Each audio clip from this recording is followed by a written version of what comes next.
আজকে আমি রান্না করব গরুর কলিজা ভুনা। এই গরুর কলিজা ভুনাটা আমি প্রথমে এখানে গরুর কলিজা নিয়েছি প্রায় 1 কেজি পরিমাণ।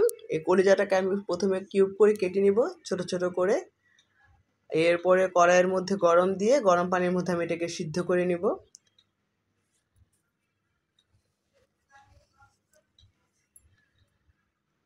গরম পানির মধ্যে সিদ্ধ করে কলিজার ভিতরে ময়লাটা সুন্দরভাবে পরিষ্কার হয়ে যাবে।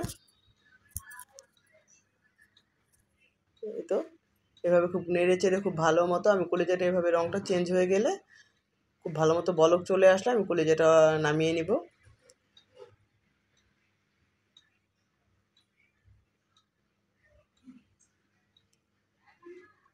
এখন কলিজাটা আমি নামিয়ে নিব আর একটা কড়াইয়ের মধ্যে তেল গরম করতে দিব।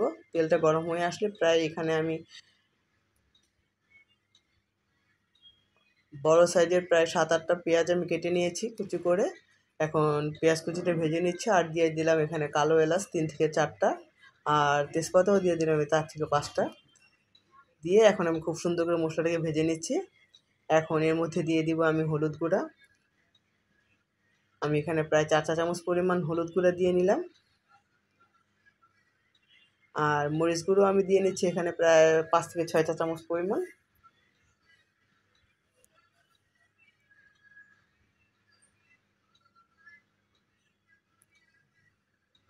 এখন মশলাটাকে খুব সুন্দর করে আমি তেলের মধ্যে ভেজে নিব।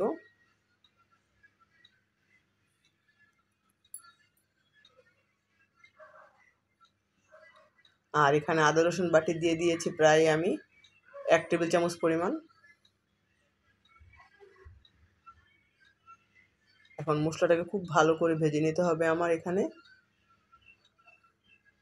মশলাটা ভাজা হয়ে গেলে এখন আমি কলিজাটা আগে থেকে খুব সুন্দর করে ঠান্ডা পানি দিয়ে খুব সুন্দর করে পরিষ্কার করে নিয়েছিলাম। এখন সেই কলিজাটা আমি এখানে দিয়ে নিচ্ছি।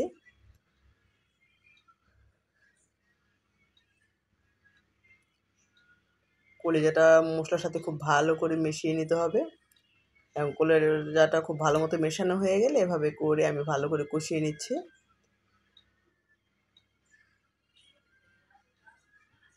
খুব ভালো করে নেড়ে চেড়ে নিচ্ছি। এই তো নেড়ে চেড়ে খুব ভালো মতো কষাতে হবে যাতে নিচে লেগে না যায়, এই জন্য বারবার নাড়তে হবে।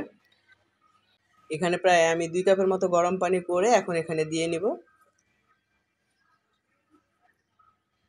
এখন এটাকে খুব ভালো করে নেড়ে চেড়ে মিশিয়ে নিব আমি।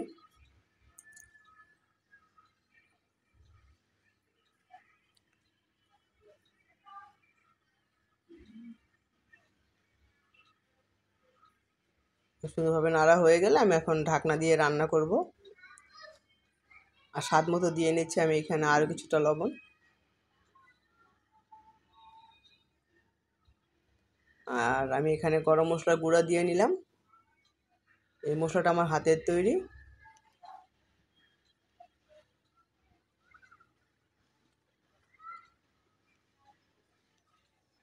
মাংসর জন্য যে কোনো মাংস রান্নার মধ্যে এই গরম মশলাটা ব্যবহার করা যাবে। আমি এখন ঢাকনা দিয়ে প্রায় 5 মিনিটের মতো এটা রান্না করব। এই তো এখন খুব ভালো মতো আমি একটু নেড়ে নিব।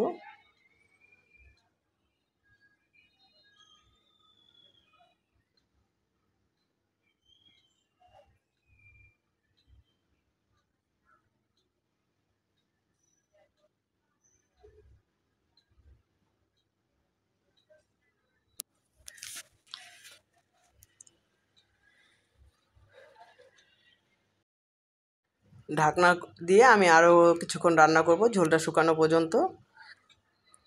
এখন আমি ঢাকনা দিয়ে দিব। আর এই তো ঝোলটা শুকিয়ে আমার তেল ছাড়তে শুরু করেছে। আর এই পর্যায়ে আমি দিয়ে নিলাম প্রায় 2 চা চামচ পরিমাণ জিরা গুঁড়া। জিরা গুঁড়োটা দিয়ে আমি খুব ভালো করে নেড়ে নিচ্ছি।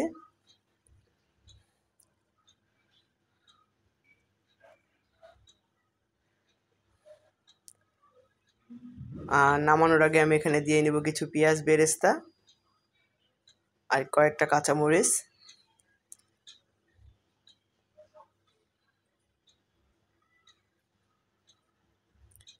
আর এই তো তৈরি হয়ে গেল আমার মজাদার গরুর কলিজা ভুনা। এটা খেতে খুবই ইয়ামি হয়। এটা রুটি, পরোটা, নান, ভাত, খিচুড়ি সব কিছুর সাথে খেতে খুব ভালো লাগে।